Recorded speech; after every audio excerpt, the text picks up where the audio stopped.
ओम शांति। आज 17 अगस्त 2026 सुनते हैं आज के ईश्वरी महावाक्य।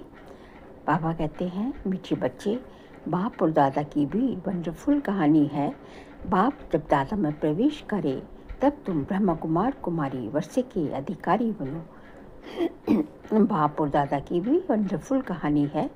बाप जब दादा में प्रवेश करे तब तुम ब्रह्मा कुमार कुमारी वर्षे के अधिकारी बनो। प्रश्न, निश्चित ड्रामा को जानते हुए भी तुम बच्चों को कौन सा लक्ष्य अवश्य रखना है? उत्तर है,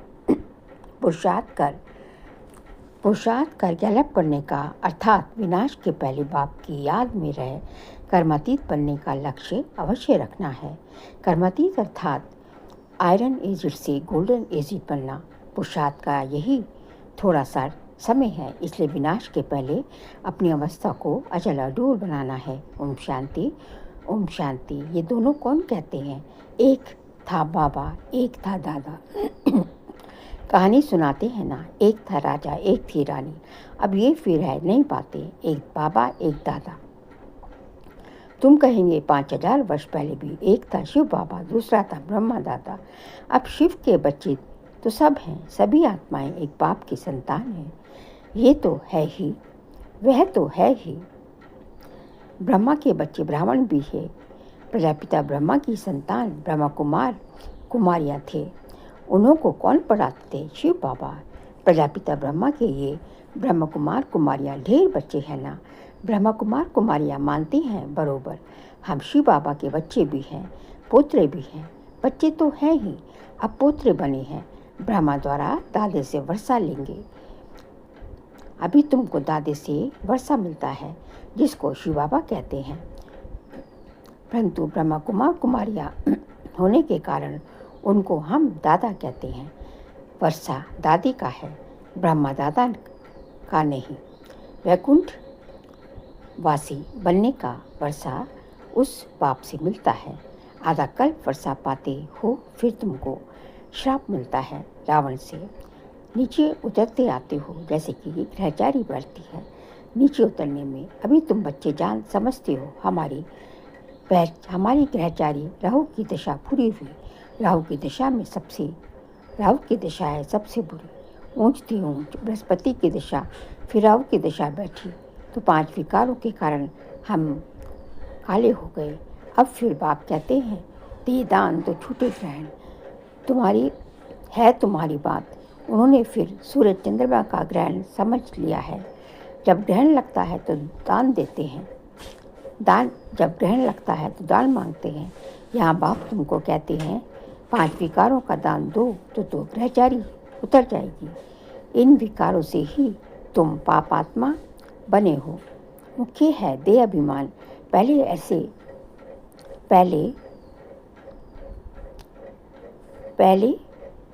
ऐसे सतो प्रधान थे, फिर सतो रजो तमो बने हैं। 84 जन्म शिव के 84 जन्म लिए हैं।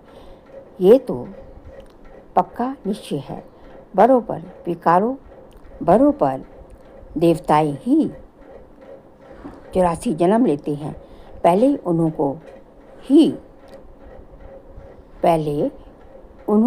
को ही जितना चाहिए मिलना चाहिए बाप से। पहले उन्हों को ही, देवताओं को ही मिलना चाहिए बाप से।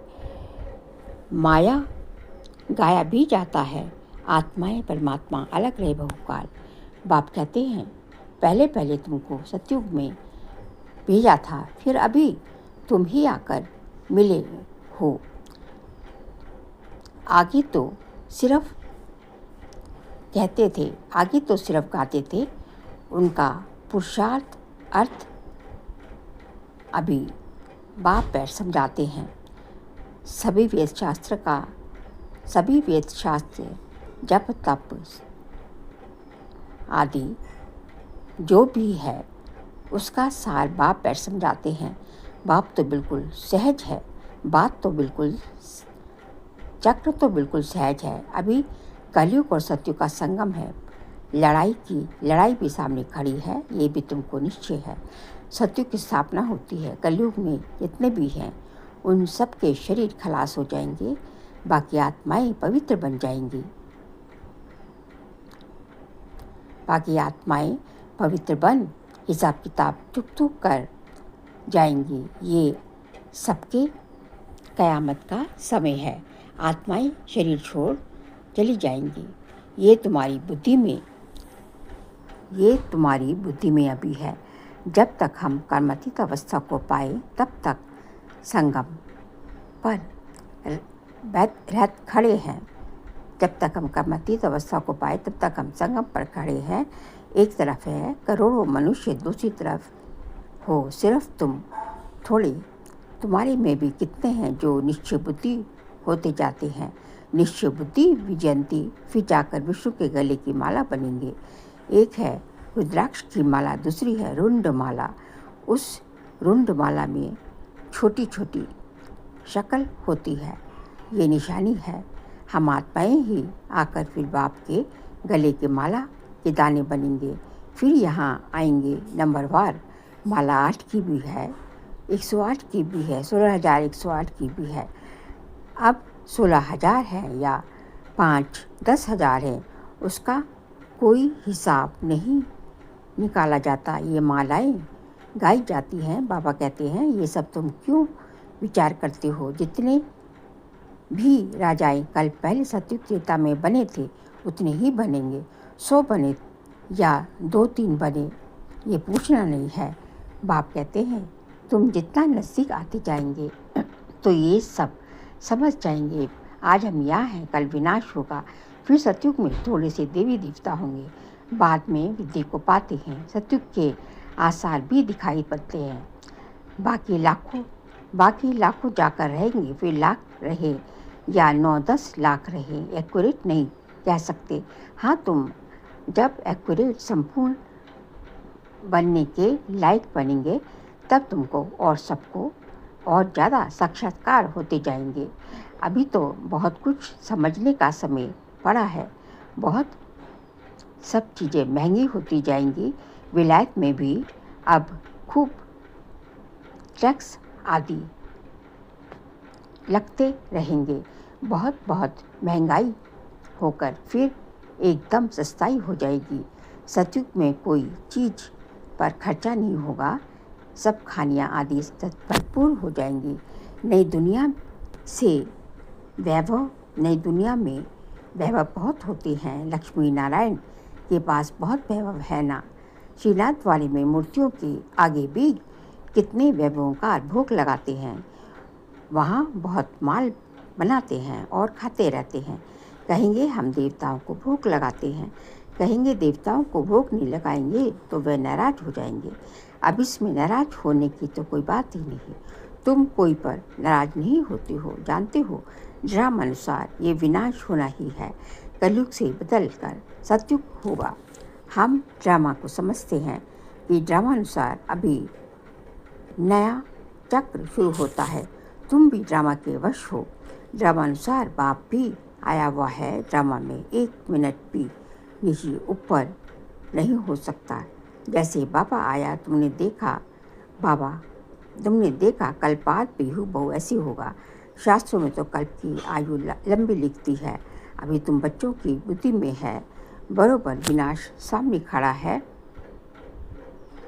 अभी तुम गैलप कर रहे हो। जानते हो बाप को याद कर हमको कर्मातीत अवस्था को जरूर पाना है, अर्थात आयरन एज से गोल्डन एज बनना है। अभी अगर पुरुषार्थ नहीं करेंगे तो पद भ्रष्ट हो जाएगा। हे आत्माएं, अभी तुम पतित बन गई हो। ये भी जानते हो कि बहुत किस्म के आएंगे जो और धर्म में बदली हो गई हैं, वह निकलते आते रहेंगे। आकर अपना पुरुषार्थ करते रहेंगे बाप से वर्षा पाने के लिए। ब्राह्मण धर्म में आकर फिर देवता धर्म में आएंगे। ब्राह्मण धर्म में नहीं आएंगे तो देवता धर्म में कैसे आएंगे। ब्राह्मण दिन प्रतिदिन वृद्धि को पाते रहेंगे। देखेंगे विनाश सामने आ गया है, ये तो ठीक कहते हैं। फिर वृद्धि होती जाएगी। ब्राह्मणों का झाड़ वृद्धि को पाकर फुल हो जाएगा। फिर वापस जाएंगे। देवताओं का झाड़ बढ़ेगा। अभी तुम संगम पर राजयोग सीख रहे हो। इस संगम को कल्याणकारी युग कहा जाता है। संगम का ही गायन है। गंगा सागर का मेला दिखाते हैं। ये सब है भक्ति मार्ग का। ये है ज्ञान सागर और ज्ञान सागर से निकली हुई ज्ञान गंगाएं। ज्ञान सागर से पतित पावन अक्षर ज्ञान सागर से पतित पावन अक्षर लगता है। वह समझते हैं पतित पावनी गंगा है और फिर गंगा में स्नान करते ही आते हैं। ये नदियाँ तो सतयुग में लेकर चलती आई हैं। आजकल तो नदियाँ भी कहाँ डुबो देती हैं। प्रकृति भी तमो प्रधान, सागर भी तमो प्रधान हो पड़ा है। सागर थोड़े भी उछल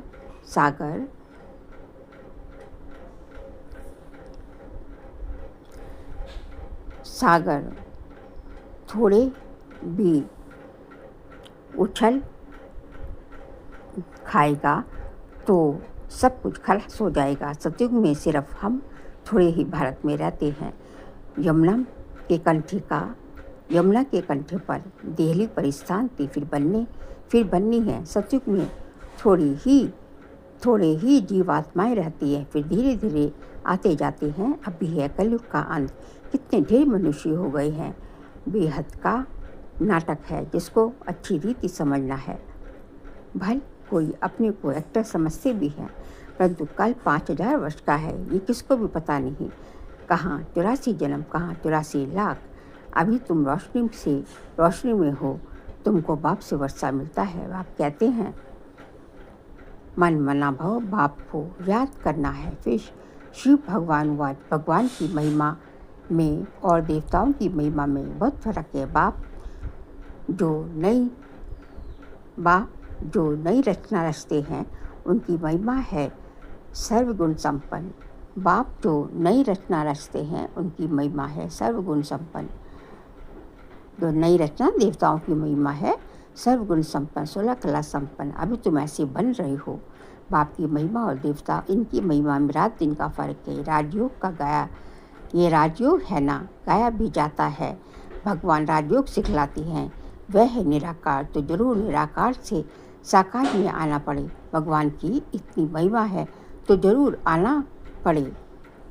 उनका जन्म दिव्य अलौकिक है और किसका दिव्य जन्म नहीं गाया जाता, ये भी बच्चों को समझाया है। एक होता है लौकिक जन्म, दूसरा है पारलौकिक जिसको ही भगवान को कहे, दूसरा है पारलौकिक बाप जिसको ही भगवान के याद करते हैं, और तीसरा है अलौकिक बाप।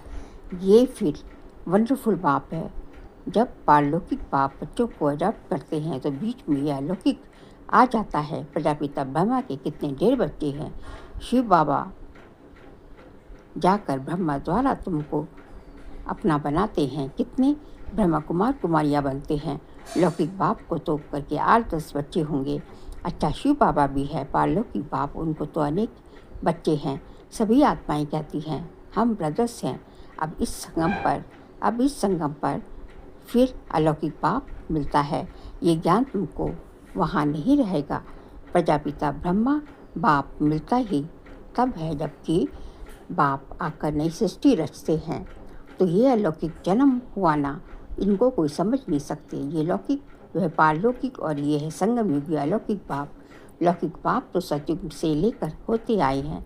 पारलौकिक बाप को वहाँ कोई याद नहीं करते, वहाँ होता ही है एक बाप। हे भगवान, हे परमात्मा कहकर याद नहीं करते। फिर द्वापर से जब भक्ति मार्ग शुरू होता है तो 2 बाप होते हैं। संगम पर है 3 बाप। प्रजापिता ब्रह्मा भी अभी मिलता है। अभी तुम उनके बने हो, जानते हो यह अलौकिक बाप है। अभी तुम इन बातों को अच्छी रीति जानते हो और याद करते हो। अपने को आत्मा समझ बाप को याद करो। सतयुग में याद करने की दरकार ही नहीं। दुख में पारलौकिक बाप को सब सिमरन करते हैं। ये तो बिल्कुल सहज बात है। सतयुग त्रेता में एक बाप होता है, द्वापर में 2 बाप होते हैं। इस समय तुम अलौकिक बाप के बच्चे बने हो जिन द्वारा तुम वर्षा लेते हो। तुम बच्चे ही ब्राह्मण बनते हो जो फिर देवता बनेंगे। विनाश भी तुम्हारे को ही देखना है तो तुम इन आँखों से देखेंगे। बॉम्ब्स छोड़ेंगे, मनुष्य तो मरेंगे ना। जापान में भी बॉम्ब छोड़ा, देखा ना कैसे मनुष्य मरे। अब यहाँ लड़ाइयाँ लगती रहती हैं। खुद भी कहते हैं हम तंग होते जाते हैं। 10-10 वर्ष तक भी लड़ाई चलती रहती है। बॉम्ब्स में तो सेकंड में सब कुछ खलास हो जाएगा। कितनी चिंगारी लगती है तो शहर के शहर नष्ट हो जाते हैं। ये तो बॉम्ब है, आग भी लगनी है। तुम बच्चे जानते हो, बाप आते ही हैं स्थापना और विनाश करने, तो जरूर ये सब होगा। पुरुषार्थ करने का अभी समय है। माया घड़ी घड़ी तुम्हारा बुद्धियोग तोड़ देती है। अर्जुन, तुम अचल अडोल स्थिर कहाँ बने हो? कहते हैं बाबा, माया के तूफान बहुत लगते हैं। कोई तो सारे दिन में घंटा घंटा भी याद नहीं करते। बाबा कहते हैं तुम कर्मयोगी हो, 8 घंटा तो ये सेवा करेंगे तो 8 घंटा याद कर सकते हैं। याद करेंगे, इतना पुरुषार्थ करना है। याद करते रहने से विकर्म विनाश होते जाएंगे। इनको ही योग अग्नि कहा जाता है। ये है मेहनत। गृहस्थ व्यवहार में रहते हुए सिर्फ याद करना है।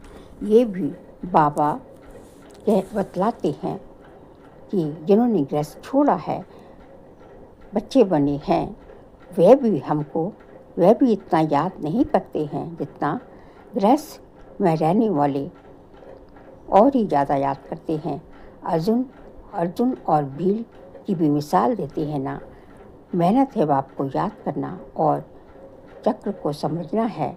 महाभारत लड़ाई भी जरूर होगी, सतयुग में थोड़ी ही लगेगी। तुम बच्चे, महाभारत लड़ाई भी जरूर लगेगी, सतयुग में थोड़ी ही लगेगी। तो तुम बच्चों को अंधों की लाठी भी बनना है। सबको रास्ता बताना है कि बाप को याद करो, चक्र को याद करो, सुदर्शन चक्रधारी बनो। अच्छा, मीठे मीठे सिकिले दे बच्चों प्रति माता पिता बाप दादा का याद प्यारा नमस्ते। हम सब रूहानी बच्चों की बाबा को नमस्ते, गुड मॉर्निंग, शुक्रिया बाबा, शुक्रिया। सार के लिए पॉइंट है, कम से कम 8 घंटा याद में रहने का पुरुषार्थ करना है। अपनी अवस्था चलोडोल बनानी है। उसके रखने के लिए याद का अभ्यास बढ़ाना है। गफलत नहीं करनी है। सेकंड पॉइंट, ये ड्रामा बिल्कुल एक्यूरेट बना हुआ है, इसलिए किसी पर भी नाराज नहीं होना है। निश्चय बुद्धि बनना है। आज का बाबा का वरदान है, तोड़ना, मोड़ना और जोड़ना। ये 3 शब्दों की स्मृति द्वारा सदा विजयी बनो। तोड़ना, मोड़ना और जोड़ना, इन 3 शब्दों की स्मृति द्वारा सदा विजयी भाव। सारी पढ़ाई और शिक्षाओं का सार ये 3 शब्द हैं। कर्म बंधन तोड़ने हैं, अपने स्वभाव संस्कार को मोड़ना है और एक बाप से सर्व संबंध जोड़ने हैं। कर्म बंधन को तोड़ना है, अपने संस्कार स्वभाव को मोड़ना है और एक बाप से सर्व संबंध जोड़ने हैं। यहाँ ये 3 शब्द संपूर्ण विजयी बना देंगे। इसके लिए बाप सदा यही स्मृति रहे कि जो भी इन नैनों से विनाशी चीज़ें देखते हैं, सब विनाश हुई पड़ी हैं। उन्हें देखते भी अपने नए संबंध, नई सृष्टि को देखते रहो तो कभी हार हो नहीं सकती। स्लोगन योगी की निशानी है, सदा क्लीन और क्लियर बुद्धि। योगी की निशानी है, सदा क्लीन और क्लियर बुद्धि। अव्यक्तचार्य, अपवित्रता के बीच को भी समाप्त कर संपूर्ण पवित्र बनो। अगर ब्राह्मण जीवन में संकल्प में भी अपवित्रता व अमर्यादा आ जाती है तो ये तक नशीन की बजाय गिरती कला में अर्थात नीचे आ जाते हैं। कोई विकर्म नहीं हुआ लेकिन व्यर्थ कर्म भी हुआ तो पश्चाताप के बजाय महसूसता की स्टेज होती है। महसूस होता है कि ये रॉन्ग है, ये राइट होना चाहिए, ये नहीं होना चाहिए। ये बातें कांटे के समान चुभती रहेंगी, इसलिए इस व्यर्थ से भी मुक्त बनो। अच्छा, ओम शांति।